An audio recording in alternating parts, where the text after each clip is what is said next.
صلى على النبي ورجعت لكم بمسلسل جديد. بيبتدي عندنا مسلسل هنا بتارة، وهي كانت قاعدة قدام الدكتور وقال لها للأسف إن انتي حامل في شهر.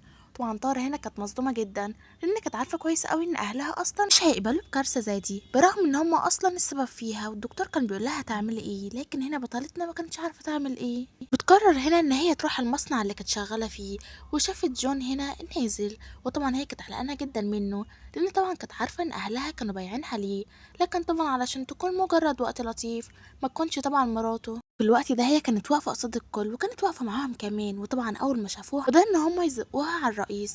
وطبعا في الوقت ده هو كان مستغرب جدا ليه بيعملوا معاها كده، واكتشف إن كل بنت موجودة كانت بتتمنى بس إن هي تلمسه وتكون معاه، يعني على أساس إن هو واحد غني، وطبعا أي بنت هتكون معاه يبقى بالنسبة لها طاقة القدر اتفتحت لها، وإن هي هتكون غنية. طبعا صاحبه بيقول له يا بختك، كل البنات دي معجبة بيك، أما أنا ولا واحدة معبراني.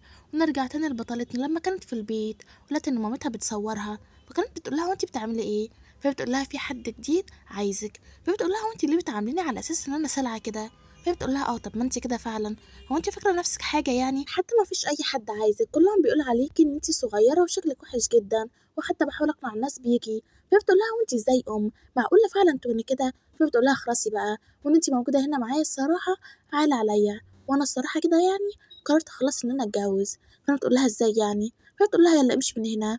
وطبعا بعد كام يوم لقيتها ان هي جايبه عشيقها معاها البيت، وطبعا كان هما الاتنين قاعدين سوا، وطبعا كانت باصه لمامتها باستحقار، وازاي اللي انت بتعمليه ده، وان انت ام يعني. وكده قبليها بكام يوم عماله تفتكر فعلا ازاي مامتها كانت كل شويه تعرضها على حد وكانها سلعه رخيصه. مامتها بتقول لها يلا علشان دلوقتي هتروحي على اللي انت كنت عنده، وطبعا كان قصدها هنا على الرئيس. فانا بتقول لها ليه بتعملي كده، وان انت اللي محسساني فعلا ان انا حاجه تقيله عليكي. فهي تقول لها ايوه فعلا، طب ما انت كده يعني. وانا طبعا في الناحيه التانية كان عمال يكلمه، يقول ان البنت الصغيره دي حرام اللي انت تاخدها، فقال ان انا هاخدها اربيها تبقى زي بنتي يعني. فقال له انت متاكد، انا شفت في عينك ليها نظره اعجاب، وانا عارف ان النظره دي كويس اخرها مش حلو. فانا بيقوله ليه يعني، وان انا راجل قدام كل البنات. في الوقت ده بتجيله بتقول ان ماما بعتني ليك، فقال لها اه لحقتي جيتي. فهي بتقول له ايوه انا عرفت ان انت بالظبط كده هتعتبرني زي بنتك. فقال لها يا بنتي انت مش شايفه فرق السن ما بيننا ولا ايه، وغير كده هتقعدي بس معايا شويه. طبعا لما جه هنا علشان يقرب ليها بعدت عنه، تقول له ثانيه واحده، هو انت فهمتني غلط ولا ايه، هو انتوا مش جايبيني هنا بس علشان تتبنوني. قال لها اه ما احنا نتبناكي برضه، وفي نفس الوقت تكوني معايا. وطبعا هي خافت جدا وبدات ان هي تحرك راسها على اساس يعني ان هي رافضه. لها غريبه ان واحده حلوه قوي زي كده ترفض، برغم ان كل البنات الحلوه بتوافق علشان تاخد فلوس كتير. فبتقول له ايوه لكن انا مش عايزه فلوس. قال لها ازاي، دي مامتك قالت لي ان هي محتاجه فلوس واعمل فيك اللي انا عايزه. فهي بتقول له للاسف مامتي انسانه مريضه. ترجع للواقع وهي كانت خارجه من عند الدكتور، وكان معاها الورقه اللي مكتوب فيها ان هي حامل. فواحده من صحابها الرخمين شدت منها الورقه وبتقول لها تعالي هنا بقى عرفينا بالظبط ايه اللي موجود في الورقه. فطبعا بدات تقرا في الورقه ان هي حامل. فقالت لها الله الله، يعني كمان حامل وانت لسه صغيره ومن حد غريب، لا بقى. وده للاسف ان هم يعاملوها بشكل وحش جدا، والسكرتير بتاعها كان واقف وكان عمال يتفرج على كل حاجه، وعارف على طول ان ده يبقى ابنه، وقرر بسرعه ان هو يتصل بيه ويحكي له على كل حاجه، ويقول له الحق الكارثه، مش قلت لك انا شفت في عينك النظره دي وحسيت ان في حاجه غلط هتحصل، ادي اهي البنت اللي كنت هتربيها بقت حامل منك. فقال له لا طبعا ازاي، انا فعلا كنت واخد بالي. وفي الوقت ده كان بيكلمه طبعا جده كان قصاده، وكان مع السكرتير بتاعه، وكان بيقول له امتى بقى ان انت هتتجوز وتجيب لنا الولد اللي احنا نفسنا فيه، الصراحه كده بقى عايزين نخلص منك، وكمان يكون في ورث للشركه. فكان بيقول لهم هو انتوا ما زهقتوش ولا ايه، انتوا كل يوم على نفس الكلام. فانا كانوا بيقولوا له لا، وان احنا نفضل وراك كده لحد ما تتجوز وتخلف. في الوقت ده راح لها المكتب وكان بيقول لها عملت اللي في دماغك انت ومامتك، او هتجيب الورث دلوقتي وتاخدي كل حاجه. فهي بتقول له هو انت اللي فاكره ان الكل زيك كده بدماغ وحشه، وانا مش عارفه اصلا ايه تفكير مامتي، لكن تفكيري انا ان انا عايزه اصلا ان انا اهرب من هنا، وان انا حتى ما اقعدش معاكم ولا ثانيه واحده. انا حاسه فعلا قد ايه ان انا رخيصه. فانا كان بيقول لها خلاص ماشي احنا نشوف بعدين بقى هنعمل ايه. وبتفتكر على طول معامله جوز مامتها ليها، لما برضه كان بيعملها بشكل وحش جدا زي ما مامتها بتعاملها بالظبط، وكانت مشغلاه خدامة عندها علشان هي اللي بتصرف عليه، وكمان كانت بتعامل بنتها وحش جدا قصاده، وكانت بتهزقها وبتضربها، وكانت عماله تقول لها ان انت موجوده هنا بس علشان تصرفي علينا، فاهمه. طبعا جوزها كان حتى بتصعب عليه اوقات، وكان عمال يقول لها ان انت اللي بتعمليها كده، هو انت متاكده ان هي بنتك فعلا. فهي بتقول له ايوه للاسف هي بنتي، ولا نافعه في تعليم ولا نافعه في اي حاجه، للاسف هي غلطه. فهي كانت بتقول لها طالما غلطه قوي كده ما رمتنيش ليه من زمان، فقالت لها ارميكي برضه وافوت عليا اللي انت اللي هتجيبي لي فلوس. وبعديها علشان تكسرها قصاد الكل خدتها هناك في المصنع ورميتها قصاد كل اللي موجودين هناك عشان تكسرها وتحرجها كمان. وقالت لهم شوفوا بقى ان بنتي دلوقتي راحت حملت لي من واحد احنا منعرفوش وحتى مش خاطبها وراجل قذر جدا. طبعا هي كانت مستغربه ان ازاي مامتها تتكلم بالشكل ده قصاد كل اللي موجودين، وكانوا كل هناك اللي موجودين كانوا عايزين يضربوها على اساس يعني ان هم يربوها. لكن في الوقت ده جوز مامتها بيقول لها طيب نسيبها شويه، هي اكيد هتقول لنا مين بالظبط. وطبعا هي كانت مصدومه جدا لان اصلا مامتها هي اللي بيعاها ليه، على اساس يعني ان هي هتكون زي اخته او على اساس ان هي تكون زي اي حاجه طالما يعني دفع فلوس. كانت عماله تقول لها وانت ليه بتعملي كده، هو انا فعلا بنتك؟ وفي الوقت ده بتتصل بيه وهي كانت قاعده على الارض وكانت عماله تقول له الحقني وان الكارثه اللي انت عملتها فيا دلوقتي الكل بيحاسبنا عليها. وطبعا هو كان مستغرب جدا، وفي الوقت ده كان قصاد جده وكان عمال يقول له ان انا عايز حفيد فعلا وعايز اخيرا يعني ان انا يبقى ليا وريث. فانا كان بيقول له طيب ما انا وريثك، قال له لا انا عايز وارث علشان يكمل فعلا اسم العيله. وفي الوقت ده فعلا بيسيبه وبعد كده بيروح لها على طول. وطبعا كان مصدوم جدا من اللي شافه ان لقاها ان هي مضروبه فعلا وحالتها صعبه جدا. وكان بيقول لهم هو انتوا ليه بتعملوا فيها كده؟ فقال لهم يعني يرضيك ان انت فعلا البنت دي تروح تنام مع واحد تاني؟ فقال له ايوه يعني عايزه تنام معاك يعني ولا ايه؟ فقال له ايوه علشان كده ربيتها يعني، لان مين اللي هيكون احسن مني؟ فقال له انا اللي احسن منك. وفي الوقت ده جده كان معاه وكان عمال يقول له هو انت ازاي سايبها كده ومخلي كل اللي يسوى ما يسواش يتكلم عليها ويتريق عليها؟ فقال له صدقني مش بايدي يعني. فقال له لا بايدك، البنت دي تاخدها حالا وتوديها على البيت. وفعلا بيقرر ان هو يسمع كلام جده لان كان حاسس اصلا باعجاب ناحيتها. وفعلا وداها البيت، لكن اول ما صحيت بتلاقي على طول جده قصاده هو والسكرتير والحارس كمان. وكانت بتقول لهم انتوا مين؟ فهو بيقول لهم عاجبكم كده ادي خضتوها. فكان بيقول له لا ولا خضناها ولا حاجه، هي بس مستغربانا شويه. فقالت لهم ايوه برضو انتوا مين؟ فقال لها ده يبقى جدي والسكرتير بتاعه وصاحبه. فكانت بتقول لهم ايوه مش فاهمه. قال لها ان انا جبتك هنا وهتعيشي معايا على طول لان احنا عرفنا خلاص ان انت شايله الوريث، وبكده انت هتضمني على طول اللي انت قاعده معانا. فجد بيقول له بالراحه عليها وانا هطلع دلوقتي وهسيبكم مع بعض. فقال له خلاص ماشي، لكن خد بالك بقى من كلامك. فقال له ما تقلقش. فعلا بدا ان هو يقرب منها وقالت له ان انت ليه غريب قوي كده وليه حركات وشك غريبه. فكان بيقول لها ما تقلقيش خالص مني ولا تخافي. فهي بتقول له لا انا مش خايفه اصلا منك، باين عليك اللي انت طيب. قال لها انا يا بنتي؟ فبتقول له ايوه. فانا بتقول له على فكره مش بنتك ولا حاجه وان انت مش كبير للدرجه دي، مش ده اللي انت قلت لي عليه؟ فانا بيقول لها اه طبعا، وغير كده كمان بتقول له ان انا حامل في ابنك. وطبعا هنا جده كان بره كان سمع الكلام وكان حاسس ان هو اصلا رخم معاها. فقرر ان هو يدخل وقال له بقول لك ايه، قلت لك ان انت تخلي كلامك احسن شويه. فقال له ايه ده، هو انت كنت واقف على الباب بره ولا ايه؟ فقال له انا يا ابني لا طبعا، ده انا كنت حتى داخل. فيقول له اه على اساس يعني مش عارفك. ونعرف ان هي بعديها قررت ان هي تنزل الشغل على اساس يعني ان هي تصرف على نفسها وما تكونش ابدا عايله او متعبه على حد. ولما راحت هناك لقت ان كل اللي هناك بيكلموها لها غريبة يعني نزلت الشغل تاني برغم ان انت حامل، فين اهلك يصرفوا عليكي او فين حتى الراجل اللي انت كنت معاه؟ وطبعا هنا قررت ان هي تسكت، لكن صاحبتها كانت عماله ان هي تتكلم تقول لها ازاي اصلا ينزلوكي وان انت تعبانه جدا ومفروض ان انت ترتاحي.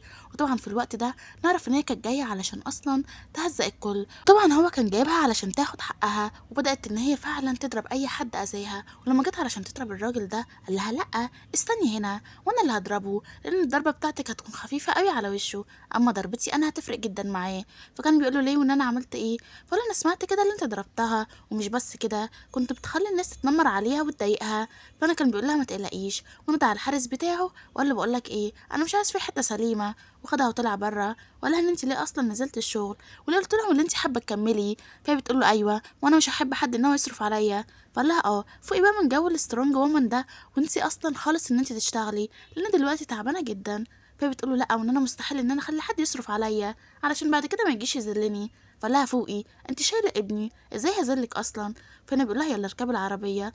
وانا السكرتير بيقول له انا ظبطته لك ما تقلقش خالص. فكان بيقول له انا مش عايزه ان هو يمشي تاني. فقال له ما تقلقش. وكان بيقول له غريبه يعني ان انت اول مره تعمل كده علشان خاطر بنت وان دي مش من عادتك؟ فقال له الصراحه اه، لكن اول ما دخلت حياتي حسيت ان في حاجه غريبه. فقال له مش دي البنت اللي قلت ان انت هتربيها؟ هما دلوقتي بقى بيعتدي عليهم ولا ايه؟ فانا بيقول له لا وان انا ما اعتدتش عليها وان كل حاجه كانت بمزاجها.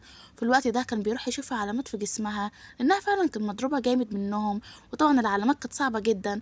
بدأ ان هو اصلا يعالجها. وطبعا لما لقى ان الجرح في مكان غريب شويه فهي فبتقول له لا خلاص كفايه عليك قوي كده، وانا هبدا ان انا اعالج نفسي. طبعا كان مستغرب جدا ان هي كانت محروجه، لان كان فاكرها ان هي انسانه جريئه وان هي ممكن تعمل اي حاجه علشان خاطر الفلوس. لكن طبعا هنا بدا يستغرب جدا منها، وان هي ازاي كده، وان هي عكس اهلها خالص. في الناحيه التانية عند مامتها وز امها كانت عماله تقول انا مش متخيله ان البنت دي راحت له وبقى معاها فلوس كتير وسايبانا خالص في الفقر اللي احنا فيه ده. طبعا كان مستغربها، وكانت عماله تقول له اعمل رجل حلو وبطل الافوره اللي انت بتعملها ده لان انت فعلا بتتعبني. فقال لها خلاص ماشي، هو انت عايزانا نعمل ايه يعني فيها؟ تقول له نخطفها نبيعها لحد تاني، المهم نستفاد من وراها يعني، ولا احنا هنسيبها كده؟ وفعلا لما جت علشان تتصل بيها قررت ان هي ما تردش عليها، وكانت عماله تفتكر قسوتها عليها وان هي ازاي بتشغلها من وهي صغيره وخلتها خدامه للكل، والكل كان بيهينها. وطبعا كانت قادره تبيعها كذا مره، وفعلا عملت كده، وكل ده طبعا علشان خاطر الفلوس. ومهمهاش خالص ان هي بنتها الوحيده، وان هي فعلا اللي معاها واللي كانت بتصرف عليها علشان خاطر ان هي بتحبها. كانت دايما لما تروح تكلمها تقول لها بقول لك ايه، بطلي جو التمثيل اللي انت بتعمليه ده، وان الصراحه مش لايقه عليك يعني. وبعدها لبست، ونعرف ان هنا خلاها اصلا تكمل تعليمها. وما جت علشان تروح بدأ هنا جدها يعمل لها اكل ويقول لها خديه معاكي علشان تهتمي بالطفل، ولو حد زعلك او ضايقك كلمينا على طول واحنا في ثانيه هنكون عندك. فهي تقول لهم شكرا جدا، وان انتوا بتعوضوني عن مشاعر كتير انا ما حسيتهاش. قال لها طول ما انت هنا في البيت ده انا هعتبرك بالظبط زي بنتي او زي حفيدي يعني، لكن انا عايزك تاخدي بالك من اللي في بطنك. فهي بتقول له ما تقلقش، وان هو ابني برضه وان انا بحبه. وفي الوقت ده وهي كانت رايحه المدرسه مامتها كانت واقفه، طبعا كانت مستغربه جدا العز اللي هي فيه والغنى اللي هي بقت فيه، وكانت مستكتره عليها. قلت شوف البنت ازاي عايشه مرتاحه وسايبانا احنا في الفقر والجوع ده، لا بقى احنا لازم ناخد حقنا منها. وطبعا كان حقها ان هي تبيعها يعني، وان هي عايزاها خلاص انها تتباع علشان تاخد اي حاجه منها وخلاص. وانا طبعا البنت اللي كانت مربياها التانية كانت عماله تقول لها لكن اللي انت بتعمليه ده هيدمر حياتها. فهي بتقول لها عادي مش مشكله يعني، وفيها ايه؟ طبعا في الناحيه التانية كان بيقول لها على فكره انا شفتهم وما تقلقيش الحراس كلهم وراكي، وان اي حد هيحاول بس ان هو يقرب منك او يأذيكي هتلاقيهم على طول ان هم ظهروا وراكي وان هم مش هيضايقوكي. طبعا كانت فرحانه جدا وبتشكره وتقول له ان انت اهم حاجه دخلت حياتي. فانا بيقول لها خلاص بقى ما تفضليش كل شويه تشكريني، وان انا يعني هبقى زي جوزك. فبتقول له هو انت فعلا هتتجوزني ولا هتاخد الطفل مني وترميني في اي مكان؟ قال لها لا، وان ده مش انا اصلا، وان انا الصراحه معجب بشخصيتك. وانا بتبدا ان هي تدخل الفصل وكانت ماسكه على الاكل بتاعها، وطبعا كانوا كل اللي هناك مستغربينها جدا، وان خصوصا يعني ان هو مش بيجيبوا الاكل، وان بالنسبه لهم اللي بيجيبوا الاكل لحد الفقير. وطبعا هي كانت عماله تفتكر لما جوزها كان عمال ياكد عليها ان هي تاخد الاكل وان هي ابدا ما تنساش ان هي تاكل. وطبعا قررت ان هي تسمع كلامه علشان خاطره الاول وعلشان خاطر ابنها تاني حاجه. وكانت شايفه فعلا ان هي اخيرا هتكون مرتاحه، وقالت ان هي اول ما تطلع الفصل هتلاقي كل اللي هناك يحبوها. لكن للاسف قابلت نوع جديد من البنات واللي اكيد هيتنمروا عليها ويزهقوها في عيشتها. واول ما شافوها ان هي داخله بيقولوا غريبه يعني هي ليه لابسه لبس المدرسه كده. فانا عادي طبعا صاحبتها بتقول لها تلاقيها ان هي بنت فقيره وان هي معهاش فلوس ان هي تجيب لبس كل يوم. قالوا لها ايوه شكلنا كده هيكون عندنا تسلايه جديده كل يوم، حاجه يعني نتسلى بيها. وطبعا اول ما شافوها ان هي بنت طيبه وكانت مبتسمه جدا الصراحه كده صعبت عليهم قوي. وطبعا لما عرفتهم ان هي تبقى اصلا خطيبته فطبعا الكل حس شويه ان هو المفروض ان هو ما يجيش جنبيها، لان طبعا وقتها ان هم هيتدخلوا. فانا بتقول لها شكل كده البنت اللي كنا نتسلى بيها خلاص راحت علينا. فهي بتقول لها اشمعنى يعني؟ فهي بتقول لها مش عارفه لكن انا حاسه كده فعلا. فانا طبعا بدأ ان هم يروحوا علشان يتعرفوا عليها ويعرفوا فعلا عن خطيبها ويعرفوا ان هي كانت بتتكلم جد ولا لا. وبعديها كلهم بدأ ان هم يتعرفوا على بعض، لكن حسوا ان هي مش طايقينها لانها طيبه قوي كده وبالنسبه لهم ساذجه يعني، ودي بالنسبه لهم حاجه مقرفه. وفي الوقت ده بيدخل عليهم ناس علشان يجيبوا لها هدايا، وبعديها بتروح على طول على البيت بتلاقي برضو ان الخدامه كانت جايبه فساتين كتيره قوي تقول لها ان خطيبك هو اللي طلب بكده. فانا بتقول لها لكن الحاجات دي كتير قوي عليا وغاليه. فهي بتقول لها هو اللي طلب وغير كده كمان ما فيش حاجه تغلى عليكي، والصراحه كده باين ان هو معجب بيكي. فصاحبه جه وبيقول له هي برضه لسه مش عايز تعترف ان انت بتحبها وبتموت فيها وان انت مبسوط جدا علشان هتجيب ابنك منها؟ فقال له بقول لك ايه هيفرق معاك ايه يعني؟ فقال له مش عارف لكن عايزك بس ان انت تعترف، لان دي بالنسبه لي هتكون حاجه كويسه لان انت اخيرا يعني وجدت البنت اللي هتحبها او لقيتها يعني. فكان بيقول له بجد يعني هتفرح لي؟ فبيقول له اه. فبيقول له عامه انا حبيتها وسابه وراح ياخد شاور على طول. وكان عمال يفكر فيها وان هو فعلا عايز يقرب العلاقه قوي ما بينهم. واول ما خرج بدا يقول لها بقول لك ايه عايزين نقرب من بعض بقى شويتين ثلاثه على كده، وعايزك ان انت تتعودي عليا مش كل ما اجي جنبك تتخضي. فبتقول له معلش وان انا لسه متعودتش وفعلا الموضوع اصلا موترني. فقال لها لا ما تقلقيش، وان انا هكون معاكي اصلا لحد ما تتعودي عليا، هو انت مش حاسه بناحيتي باي اعجاب؟ فطبعا لفت كده وبتقول له ايوه انا حاسه. طبعا هنا بدا ان هو يقرب منها، وكان عمال يقول لها على فكره ما فيش حاجه، لكن بس بقفل لك الفستان. فهي بتقول له عامه انا واثقه فيك وعارفه ان انت اخر حد ممكن ان انت تضرني. طبعا هنا بدا ان هو يقرب منها، يقول لها انت فعلا الثقه في محلها، وان انا مستحيل ان انا اضايقك او اقرب منك غير بمزاجك. هي بتقول له هو انت متاكد فعلا؟ قال لها اه طبعا، وان انا مستحيل خالص ان انا اضايقك او حتى اخلي حد يعمل كده. فكانت بتقول له اشمعنى؟ ما في بنات كتير قوي احسن مني. قال لها ايوه، لكن ما فيش بنت قدرت تخطف قلبي زيك. فكانت بتقول له بجد؟ فقال لها اه، وبدا ان هو يقرب منها علشان يحضنها. لا الصراحه ان انت من ساعه ما دخلتي حياتي شقلبتيها خالص، وخلتيني احس بمشاعر جديده. وفي الناحيه التانية بقى اصحابها اللي كانوا معاها ما كانوش طايقينها، لان طبعا اول ما عرفوا ان خطيبها فعلا اللي حكت عليه كانوا غيرانين جدا منها، وان هي يعني فيها ايه احسن منهم او مميزه بايه يعني علشان يختارها، وخصوصا يعني ان هو معروف ان هو اصلا ما بيرتبطش. فهي بقى اشمعنى جت وغيرت كل حاجه. فطبعا صاحبتها كانت عماله تقول لها خلاص وان البنت لذيذه يعني، وان هي ما عملتلناش اي حاجه، بالعكس بتعاملنا حلو. فبتقول لها لا، وان انا لازم اخده منها. فهي بتقول لها على فكره يعني هو مش عيل صغير، ولا حتى هي اللي جبراه، هو اللي قرر ان هو يختارها. فهي بتقول لهم لا، وان انا برضه لازم اعمل اللي في دماغي علشان اوصل له. فقالوا لها براحتك خلاص، لكن ما تجيش في الاخر بقى تعيطي وتزعلي فعلا ان هو منفض لك. فهي بتقول لها ما فيش حد يقدر ان هو ينفض لي. فهي بتقول لها لا فيه، وهو يقدر كويس قوي يعمل كده. فبتقول لها لا انا بقول لك ما فيش، وان هو اكيد يعني اول ما يشوفنا هيقع في غرامي وسحري. فانا بتقول لها لا، وان الشخص اللي بيحب ما بيشوفش اي حد غير اللي بيحبه، وانت طبعا فاهماني، واظن ان انت مريتي بالفتره دي. وطبعا صاحبه كان عمال يفكر في الشغل مكانه، لان فعلا هو ساب له كل حاجه وبقى مهتم جدا ببطلتنا، لان فعلا كان خايف عليها. في الوقت ده راح له وكان بيقول له اسف جدا ان انا فعلا متقل عليك في كل حاجه. قال له لا عادي، واهم حاجه ان انت تتبسط، وفعلا تبسطها لان باين عليها ان هي شافت كتير قوي في حياتها.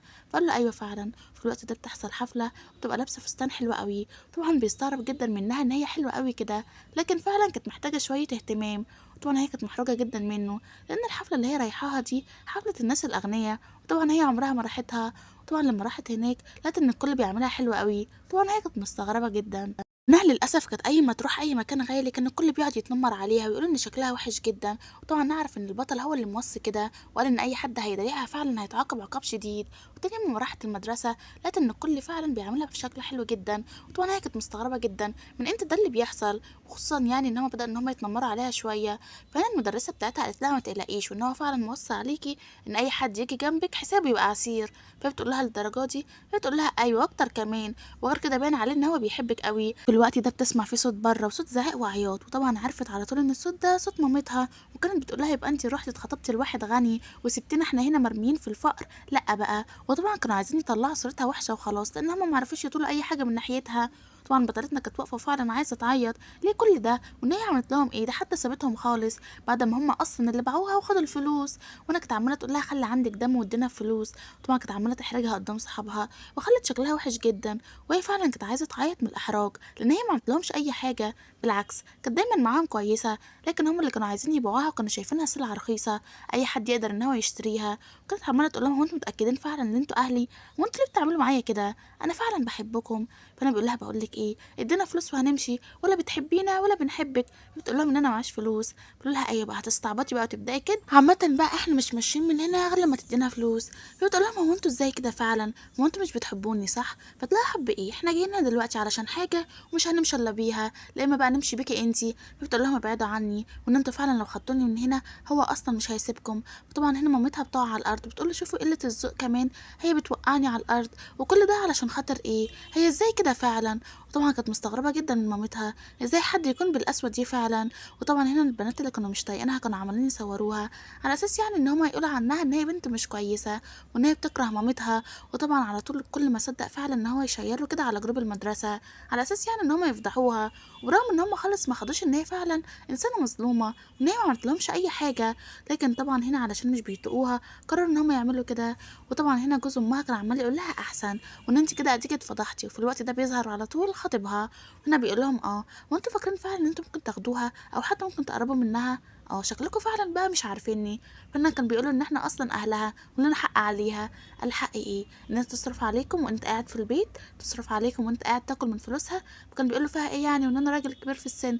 قال له راجل ايه ده؟ انت اصغر مني اصلا. فكك بقى من الشويتين اللي انتوا بتعملوهم اللي محدش اصلا هياخد منها جنيه. فاهمين بقى ولا فاهمكم بقى بمعرفتي؟ قالوا لا طبعا اللي انت تحبه، احنا بس كنا جايين نهزر معاها.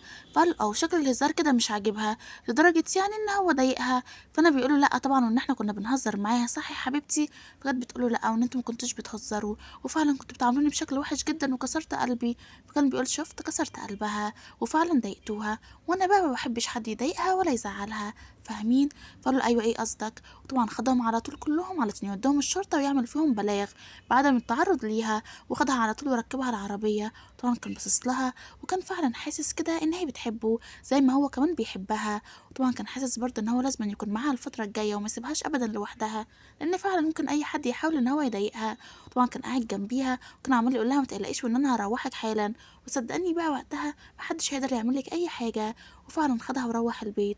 وبعد ما روح البيت قعد شويه علشان يتكلم لها ان انت اغلى حاجه دخلت حياتي، والصراحه كده مش مستعده خالص ان انا اخسرك ولا انت ولا ابني، وخليكم دايما معايا. وصدقيني فعلا ان انا هحاول احميكي. هو انت فعلا بتحبيني ولا الحب ده من ناحيتي بس؟ طبعا هي ما كانتش عارفه ترد عليه، وفعلا كانت قلقانه جدا ومتوتره، وخصوصا يعني ان اهلها حواليها. هنا بيقول لها فعلا هو انت بتحبيني؟ فانت طبعا بتقول له ايوه اكيد. يعني بدا هنا ان هو يقرب منها لان كان حاسس فعلا برضه بمشاعر كبيره جدا ناحيتها، وان هما الاتنين بيستلطفوا بعض جدا جدا يعني. وانا كان عمال يقول لها وانت فعلا بتحبيني وبتقول له ايوه. بدا ان هو يقرب منها وحس اخيرا ان هما الاتنين فعلا قريبين لبعض، ان هو يوعدها فعلا ان هي دايما هتكون معاه وان هو بيحبها ومستحيل ان هو يتخلى عنها، ولا ان انا وانت لازم نروح ان احنا نتجوز. فبتقول له بجد وانت تتجوزني؟ قال لها اه طبعا. وانت فاكره ان انا ممكن اسيبك؟ فعلا انا بحبك وبموت فيكي. وبدا ان هو يخرجها معاه ويحسسها فعلا ان هي اخيرا حره، وانها تقدر تروح اي مكان من غير ما اهلها يرخموا عليها او حتى يغلسوا عليها. وكانت عماله تقول له غريبه يعني ان انت بتحبني قوي كده. قال لها فعلا انا بحبك وبموت فيكي، وان انت فعلا انت وابني اهم حاجه عندي. فبتقول له متاكد يعني؟ قال لها اه طبعا. وده ان هو يروح المدرسه علشان يخلي ما فيش اي حد يتجرأ بس ان هو يقرب لها ولا حتى يضايقها. وقال لها يلا علشان هنروح نتجوز. تقول له عادي كده بالسهوله دي؟ قال لها اه طبعا وهي ليه صعبه اصلا. يلا انا وانتي نروح. وفعلا بدأ ان هما الاتنين يقربوا من بعض، وحس فعلا ان هي بتحبه قوي زي ما هو كان بيحبها. وفعلا راح علشان يتجوزوا وينتهي معانا بقى المسلسل لحد كده. ما تنسوش تعملوا لايك وتشتركوا في القناه عشان يوصل لكم كل مسلسل او فيديو جديد. سلام.